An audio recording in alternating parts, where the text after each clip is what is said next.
નમસ્કાર દર્શક મિત્રો, સ્વાગત છે આપનું આપણી આ યુટ્યુબ ચેનલ ન્યૂઝ વિથ ભાવેશમાં। તો 8મા પગાર પંચને લઈને એક મોટું અપડેટ આજે સામે આવ્યું છે। તો પેન્શનરો અને સરકારી કર્મચારીઓને ખૂબ જ મોટો લાભ થવાનો છે। તો વિડીયોમાં સંપૂર્ણ વિગતવાર વાત કરવાના છીએ, એટલે વિડીયો તમે અંત સુધી જોઈ લેજો। તો 8મા પગાર પંચમાં પગાર અંગે એક મોટું અપડેટ આવ્યું છે। તો કેન્દ્રીય કર્મચારીઓના પગાર અને મોંઘવારી ભથ્થા પર એક નવું ફોર્મ્યુલા બહાર પાડવામાં આવ્યું છે। તો કર્મચારીઓને તેમના મોંઘવારી ભથ્થા અને પગારમાં નવા પ્રકારની ગણતરીનો લાભ મળશે। તો સ્તર 6 સુધીના કર્મચારીઓને વધુ લાભ મળશે મિત્રો। તો મિત્રો વિડીયો અંત સુધી જોઈ લેજો, અને હજી સુધી આપણી આ ચેનલ તમે સબસ્ક્રાઈબ ન કરી હોય તો આવી જ માહિતીઓ મેળવવા માટે આપણી આ યુટ્યુબ ચેનલ ન્યૂઝ વિથ ભાવેશને અત્યારે સબસ્ક્રાઈબ કરી લેજો દોસ્તો। તો દેશના 1 કરોડથી વધુ કેન્દ્રીય કર્મચારીઓ અને પેન્શનરો 8મા પગાર પંચમાં પગાર અને પેન્શન સુધારાની રાહ જોઈ રહ્યા છે। તો કર્મચારીઓ માટે નવા પગાર પંચ સંબંધિત પગાર અને પેન્શન સુધારણા અને મોંઘવારી ભથ્થા અને મોંઘવારી રાહત અંગે એક નવું અપડેટ આવ્યું છે મિત્રો। તો દોસ્તો દેશના 1 કરોડથી વધુ પેન્શનરો અને સરકારી કર્મચારીઓ છે તે પગાર અને પેન્શન સુધારા માટેની રાહ જોઈ રહ્યા છે। તો કર્મચારીઓ અને પેન્શનરો માટે નવા પગાર પંચમાં પગાર સંબંધિત અને પેન્શન સંબંધિત સુધારણા અને મોંઘવારી ભથ્થા તેમજ મોંઘવારી રાહત અંગે શું અપડેટ આવ્યું છે તેની આજે આપણે વિડીયોમાં વિગતવાર વાત કરવાના છીએ મિત્રો। તો સૌથી પહેલાં વાત કરીએ તો આ પ્રશ્નો કર્મચારીઓના મનમાં છે। તો કેન્દ્ર સરકારના કર્મચારીઓ 8મા પગાર પંચને લગતા ઘણા પ્રશ્નો જાણવા માટે ઉત્સુક છે। તો આમાં સૌથી મોટો પ્રશ્ન એ છે કે પગાર કેટલો વધશે, ઉપરાંત નવું પગાર પંચ ક્યારે લાગુ થશે, મોંઘવારી ભથ્થાનું શું થશે। તો હવે આ બધા પ્રશ્નોના કેટલાક જવાબો સામે આવ્યા છે મિત્રો। તો ત્યારબાદ વાત કરીએ તો 8મા પગાર પંચમાં ઘણા ફેરફારો થશે। તો મીડિયામાં એવા અહેવાલો છે કે 8મું પગાર પંચ 2026 સુધીમાં લાગુ થઈ શકે છે।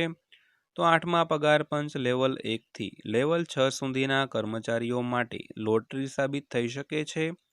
તો ફિટમેન્ટ ફેક્ટર સંબંધિત ભથ્થા સહિત ઘણી બાબતોમાં ફેરફાર થવા જઈ રહ્યો છે દોસ્તો। તો ત્યારબાદ વાત કરીએ તો મોદી સરકાર રેકોર્ડ બનાવશે।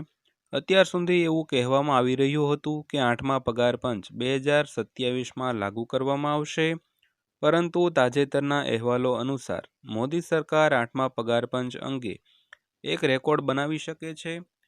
તો સૂત્રો અને નિષ્ણાંતોના મતે 8મા પગાર પંચ વિશે સમાચાર છે કે તે 1 જાન્યુઆરી 2026થી લાગુ કરવામાં આવશે। તો મોદી સરકાર રિપોર્ટ લાગુ કરવામાં અને તૈયાર કરવામાં સૌથી ઓછા સમયનો રેકોર્ડ બનાવી શકે છે મિત્રો। તો પગારમાં 18થી 24% વધારો થશે। તો તમને જણાવી દઈએ કે 7મા પગાર પંચમાં પગારમાં 14.27%નો વધારો થયો હતો। તે જ સમયે 8મા પગાર પંચમાં અત્યાર સુધીના મોંઘવારી ભથ્થા મુજબ કુલ પગારના 18થી 24% સુધી વધી શકે છે। તો આમાં ફિટમેન્ટ ફેક્ટર ખૂબ જ મહત્વપૂર્ણ રહેશે। તો આ ગણતરી 1.90ના ફિટમેન્ટ ફેક્ટર અનુસાર રહેશે મિત્રો। ત્યારબાદ વાત કરીએ તો ફિટમેન્ટ ફેક્ટર પર નવો આંકડો આવી ગયો છે। તો 7મા કમિશનમાં ફિટમેન્ટ ફેક્ટર 2.57 રાખવામાં આવ્યું હતું। આ સમયગાળા દરમિયાન લઘુત્તમ મૂળ પગાર ₹7,000થી વધીને ₹18,000 થયો। તે જ સમયે 8મા પગાર પંચમાં ફિટમેન્ટ ફેક્ટરના આંકડા 1.90, 2.08 અથવા 2.86 છે। તો આમાં સૌથી વધુ સંભવિત 1.90નું ફિટમેન્ટ ફેક્ટર છે।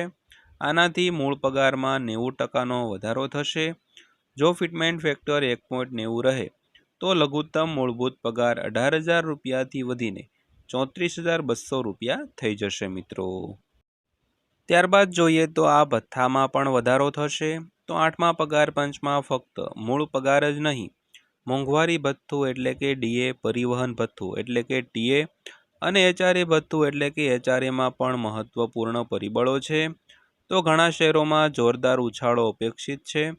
જો કે આગામી 6 મહિનામાં મોંઘવારી ભથ્થું શૂન્ય થઈ જશે અને નવી ગણતરી 0થી શરૂ થશે। તો કર્મચારીઓના પગારની જેમ પેન્શનમાં પણ વધારો થશે। 8મા પગાર પંચમાં પેન્શનરોને વધુ સારું સુધારેલું પેન્શન મળશે. તે જ સમયે નિવૃત્તિ પર મળતા ગ્રેચ્યુઇટી અને પીએફ યોગદાનમાં પણ સુધારો કરવામાં આવશે મિત્રો. ત્યારબાદ અંતમાં વાત કરીએ તો 1 થી 6 સ્તર સુધીનું નવું મેટ્રિક્સ. કર્મચારીઓ તરફથી માંગ છે કે સ્તર 1 થી 6 સુધીના કર્મચારીઓના સ્તરોને મર્જ કરીને 1 અને 2 કે 1, 3, 4 અને 5, 6 કે 3 બનાવવામાં આવે. આનાથી કર્મચારીઓના પગાર માળખામાં 1 સ્તરથી 6 સ્તર સુધીનો ફેરફાર થશે અને કર્મચારીઓના પગારમાં મોટો સુધારો થશે. તો પગાર મેટ્રિક્સમાં સ્તર 1 થી સ્તર 6 સુધીનો સમાવેશ થાય છે. તેમને ફિટમેન્ટ ફેક્ટરમાં પણ વધુ લાભ મળશે મિત્રો. તો મિત્રો, વિડીયો અંત સુધી જોવા બદલ આપનો દિલથી આભાર.